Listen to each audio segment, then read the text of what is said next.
O mga lods, sa lahat ng bagay, lahat pinagdadaanan, lahat pinaghihirapan, lahat pagpapawisan nyo. Walang libre sa mundong ito, kaya kailangan lahat pagdaanan nyo. Ako gusto ko lang i-share sa inyo to ha. Sana ma-inspire kayo or may mapulot din kayo. 1.5 pa lang ako na followers.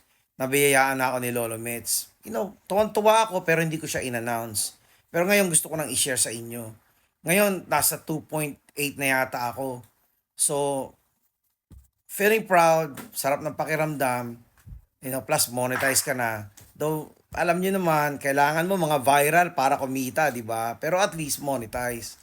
So, sa mga kasisi natin yan na hindi pa talaga na monetize, dire-diretso lang, advice ko lang sa inyo, post lang ng post. Ako nakipag-engage ako araw-araw. Ang dami kong engagement. Talagang nagiiwan ako ng bakas. Ang sipag kong maging talagang mag-back up. Talagang lahat, iniiwanan ko kayo. Yun lang. Tapos, post lang ako ng post. Kung ano-ano. Basta importante, walang violation. Kaya niya mga lods. Ang main point ko naman kasi dito, kung kaya ko, kaya nyo rin. Kaya huwag kayo mawala ng pag-asa. Dire-diretso lang mga lods.